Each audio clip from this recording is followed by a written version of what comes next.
మాట్లాడుతున్నాం. Right. One more factor అంటే చాలా చర్చ జరిగింది విద్యాసాగర్ గారు. అంటే అసలు చంద్రబాబు నాయుడిని ఎట్టి పరిస్థితుల్లోనూ జైలుకు పంపించాలని జగన్మోహన్ రెడ్డి అధికారంలోకి వచ్చినప్పటి నుంచి కూడా కాచు కూర్చున్నారని, దానికి స్కిల్ డెవలప్మెంట్ కేసు అనేది ఒకటి దొరికింది. సరే, అది అంతకు ముందు వచ్చిందా ఇంకోటి వచ్చిందా, అది అసలు ఆయన కేసా కాదా, ఆ వివరాల్లోకి పోవద్దు, ఇప్పుడు మనకు అంత టైం లేదు. కానీ చంద్రబాబు నాయుడు 58 రోజుల 53 రోజుల సబ్జెక్ట్ కరెక్షన్ ఆయన జైల్లో ఉన్నారు 59 రోజులు. సో ఆ తాలూకా ఇంపాక్ట్ అంటే అదే టైంలో పవన్ కళ్యాణ్ వెళ్ళి ఆయనకి లేకపోతే పార్టీకి ఆసరాగా నించోవడం, బేషరతుగా నేను మద్దతు ఇస్తున్నానని చెప్పడం, అక్కడి నుంచి ఎపిసోడ్ ఏమన్నా మారి అది తెలుగుదేశం పార్టీ కూటమికి ఈ సానుభూతి ఎంతో కొంత వర్కౌట్ అయిందా, లేకపోతే అసలు ఫ్యాక్టర్ లేదా విద్యాసాగర్ గారు? మంచి ప్రశ్న అడిగారు. ఎందుకంటే 2020 సంవత్సరంలో జగన్మోహన్ రెడ్డి గారు స్కిల్ డెవలప్మెంట్ కి సంబంధించి ఆంధ్రప్రదేశ్ పర్ఫార్మెన్స్ మీద దేశంలోనే మొట్టమొదటి దీనిగా ఆయన పోయి అవార్డు తీసుకున్నారు. ఏది 2018-19కి సంబంధించినటువంటి స్కిల్ డెవలప్మెంట్ దీని మీద అంటే రేటింగ్స్ మీద ఇట్లా తీసుకొచ్చుకున్నారు. 2020లో ఇచ్చారు. అది ఆ సైట్ లోనే దాదాపు 18 లక్షల మంది ఈ స్కిల్ డెవలప్మెంట్ సెంటర్స్ లో వాళ్ళు ట్రైనింగ్ తీసుకుంటున్నట్టు అధికారిక వెబ్సైట్ లో ఉంది. ఏది గవర్నమెంట్ ఆఫ్ ఇండియా వెబ్సైట్ లో ఉంది. దానికి సంబంధించి ఈయనకి ముఖ్యమంత్రి స్టేటస్ లో వెళ్ళి ఈయన అవార్డు తీసుకొచ్చుకున్నారు. వైసీపీ వాళ్ళు చేసిన ప్రచారం ఏంటంటే అసలు స్కిల్ సెంటర్స్ ఎక్కడా లేవు, పెట్టకనే పెట్టినట్టు వీళ్ళు భ్రమపరిచి తీసుకొచ్చుకున్నారు అని చెప్పినటువంటి మాట. లేనటువంటి సెంటర్స్ లో జగన్మోహన్ రెడ్డి గారు ఢిల్లీలో పోయి అవార్డు తీసుకొచ్చుకున్నారా? ఎందుకు ఆ రోజు పోస్టర్ వేసుకున్నారు? ఆ రోజు ఎందుకు ఆ రోజు దాన్ని పబ్లిసిటీ చేసుకున్నారు? ఆ 18 లక్షల యువత ఎవరైతే ఉన్నారో, ఆ రోజు స్కిల్ డెవలప్మెంట్ తీసుకున్న యువత ఎవరైతే ఉన్నారో, ఆ యువత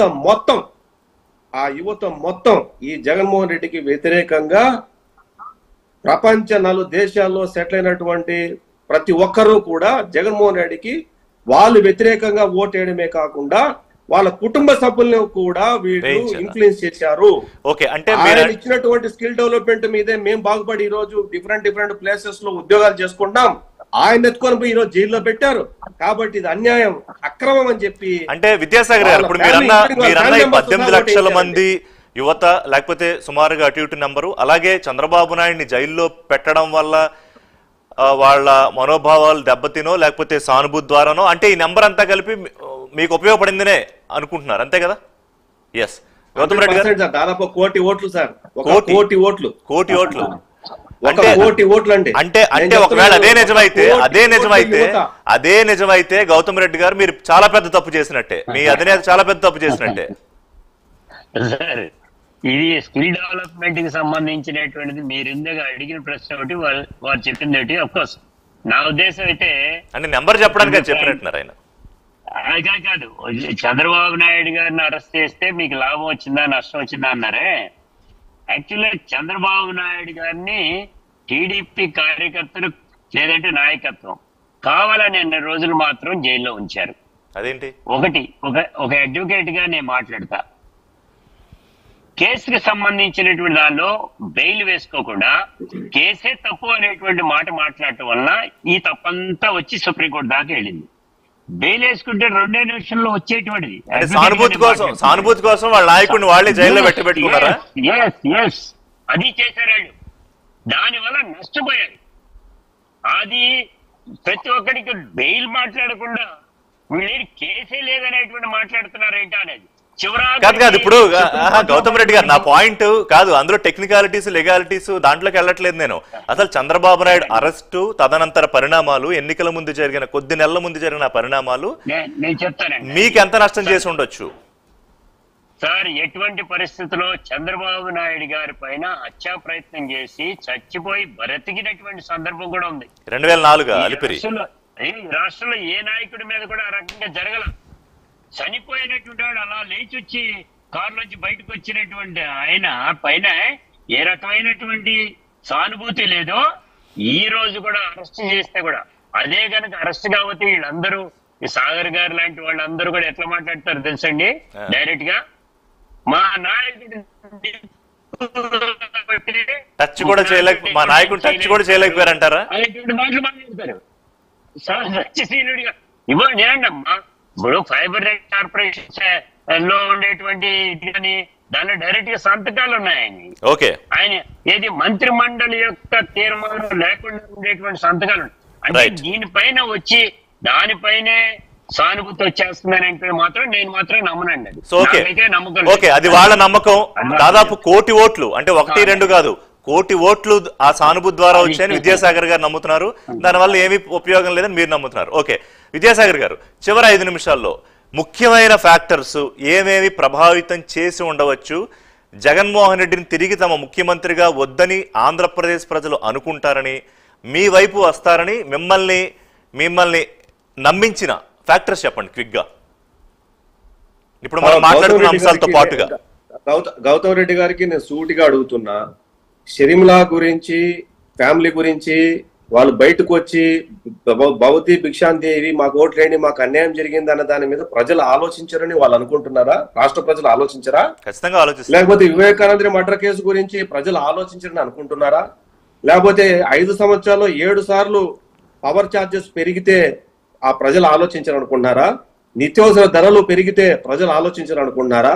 5 సార్లు ఆర్టీసీ ఛార్జీలు పెరిగితే ప్రజలు ఆలోచించారనుకుంటున్నారా? యువత ఉద్యోగం లేకపోతే ప్రజలు ఆలోచించారనుకుంటున్నారా?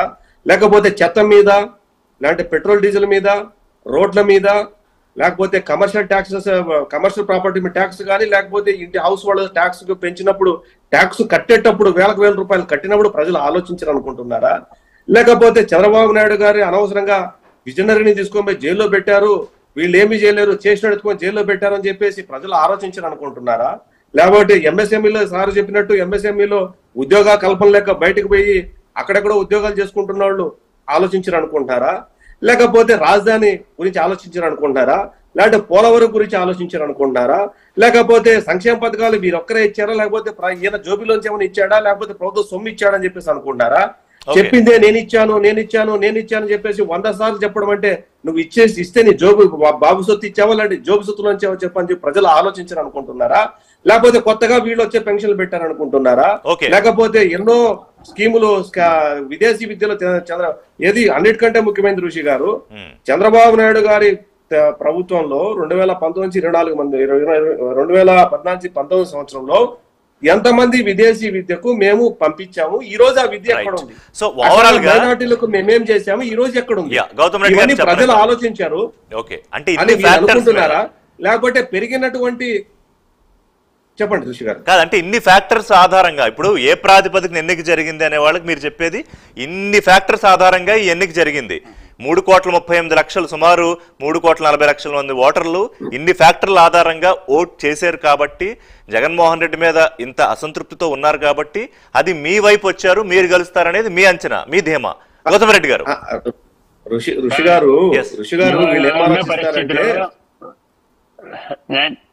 ఇవాళ ఉన్న పరిస్థితుల్లో జగన్మోహన్ రెడ్డి గారి పైన నమ్మకం ఉంది, చంద్రబాబు నాయుడు మీద నమ్మకం లేదు. కారణం ఎందుకు? విద్యకు సంబంధించి కానీ వైద్యానికి సంబంధించి రాజశేఖర రెడ్డి గారు 2,600 పైచిలకు ఉద్యోగ జబ్బులు నయం చేస్తానంటే దాన్ని వెంటనే తీసేసినటువంటిది చంద్రబాబు నాయుడు గారు 1000 దాకా తీసుకొచ్చాడు. అదే పద్ధతిలో విద్యకు సంబంధించినటువంటి వాటిల్లో ఆయన కోతలు విధించలేదా? ఆయన తీసుకొచ్చినటువంటి కనపడలేదా? అవన్నీ కూడా రాజశేఖర రెడ్డి గారు పెట్టినటువంటి అన్నిటినీ కూడా ఆయన తీసేయటం జరిగింది కాబట్టే ఆయన మీద నమ్మకం పోయింది. అలాగే ఇప్పుడు జగన్మోహన్ రెడ్డి గారు వచ్చినటువంటి తరుణంలో విద్యకి వైద్యానికి ఏ నాయకుడు కూడా ఈ దేశంలోనే చేయనటువంటి పద్ధతిలో ప్రతి ఇంటికి డాక్టర్ వెళ్ళేటువంటి పద్ధతిని తీసుకురావడం జరిగింది. మనిషి కోరుకునేది విద్య వైద్యం, ఏ సామాన్య మానవుడైనా కోరుకునేటువంటిది. దానికి గౌతమ్ రెడ్డి గారు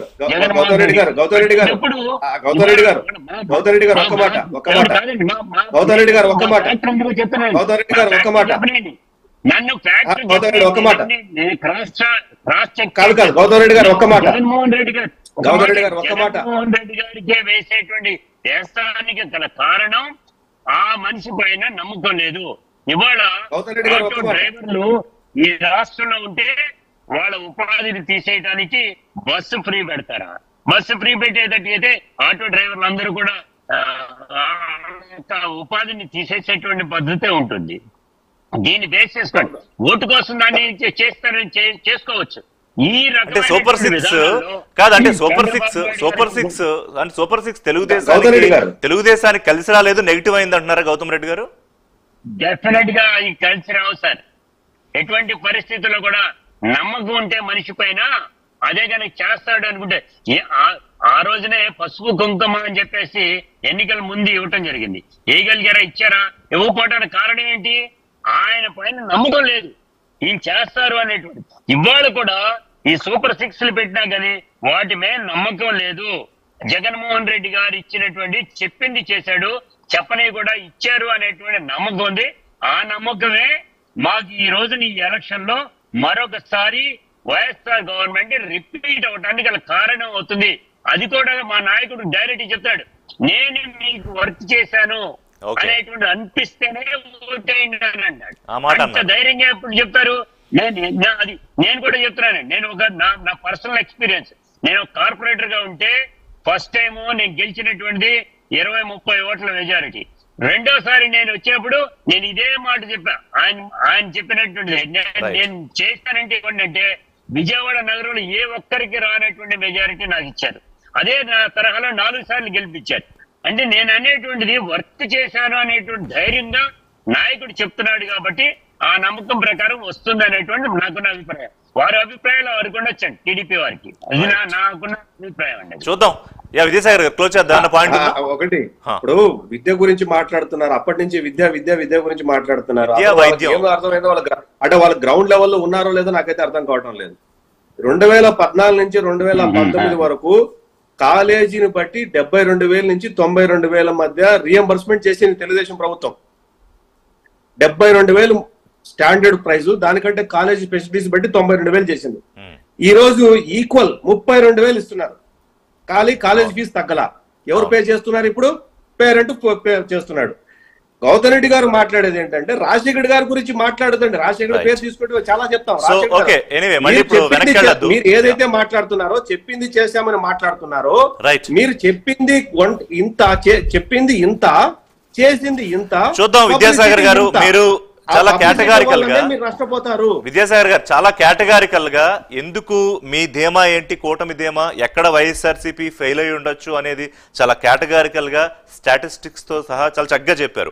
అయితే ఎంతవరకు అది వాస్తవ రూపంలో రిఫ్లెక్ట్ అయ్యింది, లేదా గౌతమ్ రెడ్డి గారు తమ ప్రభుత్వం ఏ రంగాల్లో ఎంతంత అద్భుతంగా శ్రమించింది, ఎంతమంది లబ్ధిదారుల వరకు రీచ్ అయింది, వాళ్ళందరూ తిరిగి వచ్చి వాళ్ళంటూ ఉన్న గ్రాటిట్యూడ్, కృతజ్ఞత ఓట్ల రూపంలో చూపించారా లేదా అనేది ఇంకెక్కువ రోజులు లేదు. గ్రాటిట్యూడ్ కంటే కూడా నాకు వచ్చి ఒక బెనిఫిట్ వచ్చింది అనుకోండి, అదే అర్హతతో పక్కన 4 రాలేదనుకోండి, నేను గ్రాటిట్యూడ్ నలుగురు కసి మీద ఓటేస్తారు. తెలంగాణలో అదే జరిగింది, కసి మీద ఓటేస్తారు. ఈ రోజు ఆంధ్రప్రదేశ్ లో అది ఎంతవరకు జరిగిందో లేదో తెలిసిపోతుంది. ఇంకా మనకి ఎక్కువ రోజులు ఏం లేదు. Waiting is over. రేపు సాయంత్రం ఈ సమయానికి ఎగ్జిట్ పోల్స్ మీద చర్చ చేసుకుంటూ ఉంటాం. సుమారుగా ఒక అంచనా వస్తుంది. ఇక అసలు పోలింగ్ రిజల్ట్ అసలు రిజల్ట్ జూన్ 4 వచ్చేస్తుంది. ఎన్నికల ఎలక్టరల్ ఆఫీసర్ మీనా గారు చెప్పినట్టుగా 8 గంటలకల్లా తుది ఫలితాలు వచ్చేసి ఎవరు ప్రభుత్వంలోకి వెళ్ళబోతున్నారో కూడా తెలిసిపోతుంది. ఆవేళ విద్యాసాగర్ గారు, గౌతమ్ రెడ్డి గారు, I'm requesting both of you to give me some time. ఆ రోజు ఇదే ఫ్యాక్టర్స్ మీద ఏవి ఎవరికి కలిసి వచ్చాయి, ఏవి ఎవరికి దెబ్బతీసాయి అనేది కూడా మాట్లాడదాం. థ్యాంక్ యూ విద్యాసాగర్ గారు, థ్యాంక్ యూ గౌతమ్ రెడ్డి గారు.